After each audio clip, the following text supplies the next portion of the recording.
It's Good News with Gary, featuring University of Akron President Gary L. Miller. Hi, everyone. Welcome back to campus for the fall semester. I'm excited to have a special guest today, Dr. Dan Friesner.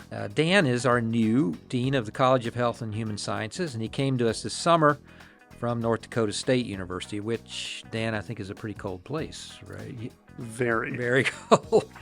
I'm eager to hear about his journey to UA and how the college is addressing some of the challenges that health and human sciences professions are facing. We're also going to attempt to turn him into a UA sports fan since he's new to the area and to Zips athletics. So Dan, welcome, and thank you for coming over to visit with us. Yeah, absolutely. Thanks for having me. So I think you may be like me. I think you were a reluctant administrator at one time. How'd that all happen? How'd you get to where you are? I think I'm still maybe a reluctant administrator. You know, I always thought of myself, even today, being a dean, I've always thought of myself really as a faculty, teacher, scholar first. It helps give me a good perspective in dealing with when students need things, faculty need things. Never thought I'd be an administrator. This is about my fifth position, I believe. My first three were in business schools, and I was a faculty. I taught statistics, calculus, economics, did a lot of research in healthcare, which is my background, is really healthcare research. And I thought that's where I was going to be and just be a lifelong teacher. And had an opportunity to move to NDSU in 2008 to work on some health-related things in a health-related college. And I did a great job for it. And I had the wonderful pleasure of working under a dean by the name of Chuck Peterson.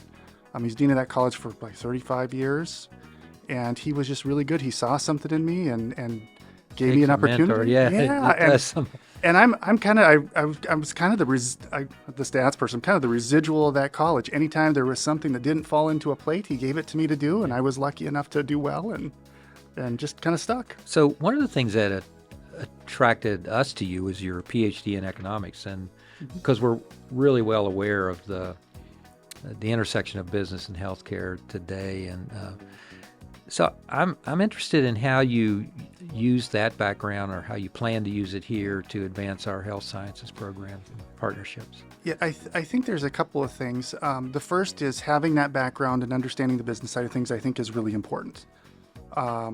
With enrollment challenges and some of the unique challenges my college has now, Health and Human Sciences, growing those programs is really essential. And in a time of limited resources, you want to do right by the students, you want to do right by the employers, right. But you also have to be mindful of budgets, right? And so I think that's really important to kind of have that mix of skill sets to be able to, grow those clinical programs, but also kind of understand, what are the dollars and cents and the flow of resources behind it. When you and I met several weeks ago, and I wanted to impress upon you how important the college is to us. We're in a town with three major hospitals and in a big health care sector. So what are your impressions so far of the college and maybe some of your plans? Well, first of all, extremely impressed. One of the things that attracted me to the college is just the wide variety of majors that are in it. It really does. Obviously, we don't have a medical school. But aside from that, most of the major roles in healthcare are or could be in that college, and so that was a huge plus to me. And so that was just really, really important. The other thing I really think with that college is there's tremendous opportunity for growth. Like you say, the employers with so many large healthcare organizations in the region, they need more people. Yeah, that's music to my ears. Yeah, well, yeah, and to theirs too, to right? Theirs, right, yeah. Because for us, it's really important. This is my personal philosophy as a teacher. I think the other thing that I really love about the college is they buy into that. We try to meet the students where they're at. We try to meet the employers where they're at. And if they have needs, the other thing is there's a lot of buy-in in the college in terms of growing programs and building some of those things back, whether it's, building out an existing program to meet an employer's needs, or if an employer comes to us and they say, we really need program X, we've got 200 openings and we can't fill them. Yeah. Having that, just kind of resilience and willingness to meet those needs, I think was a huge draw. And it's something that I really bought into too. I think, and I've always been impressed that the University of Akron, that's sort of a hallmark of what we do, meet employers and students where they need to be met. And that's great. So I can't leave our discussion without asking you about the pandemic, which probably had some some very unique effects in the health sciences. I remember our nursing students were out there in the throes of this during the. So what did you learn from all of that? Well, there's what I learned personally, and then there's what we learned as, part of the healthcare workforce, right? And those are sometimes the same and sometimes different. It really personally, the resilience and willingness to kind of pitch in and help of our students, faculty, staff, and people in the profession too, right?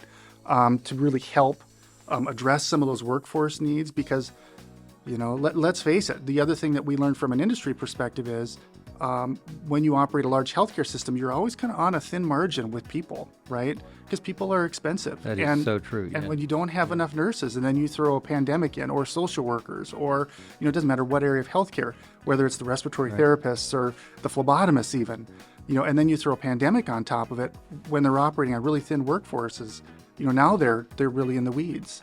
And so the ability to step up and fill that need was really something that was really impressive. And the students too, especially at my institution, the students were the same as UAs. They were out there in the middle really, of it. Yeah, they just. Yeah. Well, so you're a sports fan. You haven't been able to see the Zips play yet, but I assume you want to get involved in watching them. I look forward to that. We are from a very sports-related family. I will say, the nice thing about having ESPN Plus with my cable package is I did get to watch a lot of Zips games during the season. That's good. So That's good. I look forward to seeing them in person. And my family is the same way. So. Good. Dan, thanks so much for talking with me today. And again, welcome to the absolutely. University of Akron. We're excited to have you here. Before I go, I want to give everyone a quick reminder about our fall kickoff event on Thursday, September 7th, starting at 5 p.m. on Main Street, right in front of Lock 3. We'll have free food, drinks, music, UA swag, and much more. Everyone's welcome, so please join us. And please join me soon for another Good News with Gary podcast. Go Zips!